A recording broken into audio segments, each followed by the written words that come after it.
Hi అండి. పుల్లకూరకు కావాల్సినవి tomato, ఎర్రగడ్డ, పచ్చిమిరపకాయ, మామిడికాయ. ఫుల్ మామిడికాయ కాదండి, కొంచెం వేసుకోవాలి. ఆల్రెడీ 2 టైమ్స్ కడిగి పెట్టుకున్న ఆకుకూర.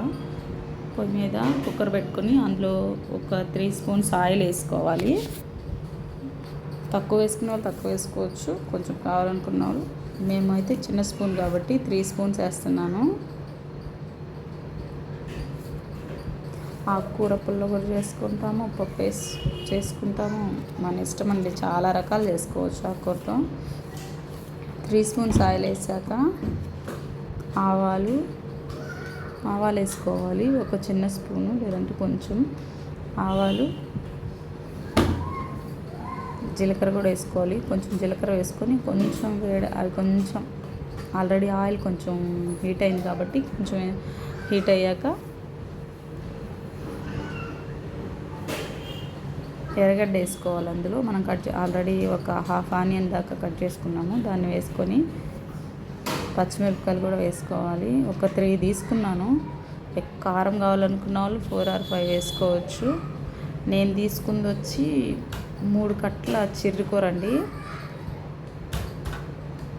ఆనియను అది కొంచెం ఫ్రై అయితే చాలు, ఎక్కువ కూడా అవ్వాలి. ఉడకబెట్టడమే అది. కొంచెం ఫ్రై అయితే చాలు. కొంచెం ఫ్రై అయ్యాక అందులోనే ముందుగా కట్ చేసుకున్న ఒక మామిడికాయ తీసుకున్నాం కదా, అందులో హాఫ్ పైన బొబ్బరి తీసేసుకొని ఒక హాఫ్ సాల్ట్ వేస్తున్నాను. దాని తర్వాత మామిడి ముక్కలు వేసుకోవాలి. కొంచెం బాగా అంటే పచ్చిమిర్చి కొంచెం వేడాయి. టమాటాలు 2 టమాటాస్ తీసుకున్నాను, చిన్నవి, పెద్దవి కాదు, కొంచెం చిన్నవి. మామిడికాయ ముక్క కూడా హాఫ్ వేసేసాను. అది కొంచెం సేపు మగ్గాక తర్వాత ఆకుకూర వేసుకోవాలి. దాంట్లో ఒక స్పూను లేదంటే 1.5 స్పూన్ పసుపు వేసుకోవాలి. నేను 1.5 స్పూన్ వేసాను. అది మేము పసుపు కొమ్మలు పట్టించుకున్న పసుపు కాబట్టి కలర్ రాదని కొంచెం ఎక్కువ వేసాను. అది బాగా కలపాలి. కొంచెం కలిపి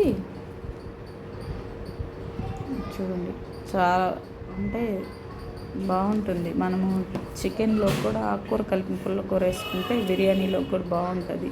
పుట్టి పుల్లకూర చేసుకుంటే మరీ పుల్లగా ఉంటుంది. కొంచెం బిర్యానీలో కూడా ఇలా చేసుకుంటే బాగుంటుంది కాంబినేషను. ఇప్పుడు ఆల్రెడీ కడిగి పెట్టుకున్నట్టుంటే ఆకుకూర కూడా వేసేస్తున్నాను. ఒక 2 టైమ్స్ కడుక్కోవాలి, వాటర్ ఎక్కువ వేసుకొని. ఫ్రెష్ ఆకుకూర 3 కట్టలండి వేసింది. ఆకుకూర వేసేసాక కొంచెం వాటర్ పోసుకోవాలి. ఒక టీ తాగుతాం కదా, ఆ గ్లాస్లో హాఫ్. ఎక్కువ వాటర్ పోస్తే బాగుండదు. లైట్గా కొంచెం వాటర్ పోసేసి కుక్కర్ పెట్టేసి 2 విజిల్స్ వస్తే చాలు. లేదంటే ఊరికి మూత పెట్టుకున్నా కానీ అయిపోతుంది. ఆకుకూర లేతగానే ఉంది కాబట్టి బాగా కొంచెం సిమ్లో పెట్టుకొని ఒక హాఫ్ అన్ అవర్ 20 minutes దాకా ఉంటే అయిపోతుంది. ఇప్పుడైతే ఆల్రెడీ అయిపోయింది కూడా, పెట్టి తీసేసాను. దాన్ని మధ్యలో నేను 2 తెల్లగడ్డ వేసానండి. 2 or 3 అదండి, అది మీకు మిస్ అయింది చూపించడం. ఇప్పుడు బాగా ఉడికిపోయింది. దాన్ని ముద్దకంతో మెత్తగా రుబ్బుకోవాలి. చూపిస్తాను చూడండి, మెత్తగా వచ్చేసింది. ఆల్రెడీ నేను ఉప్పు వేసేసాను కదా, కావాలంటే సాల్ట్ ఆర్ ఉప్పు వేసుకోవచ్చు. సరిపోయింది నాకు, అందుకని ఇంకా నేను ఏమీ యాడ్ చేయలేదు. చాలా బాగా వచ్చింది. చపాతీలోకి, బిర్యానీ, పుల్లగూరకి, లేదంటే అన్నంలో, రైస్లోకి తినచ్చు. చాలా బాగుంది. మామిడికాయ వేసి చేసుకుంటే బాగుంటుంది.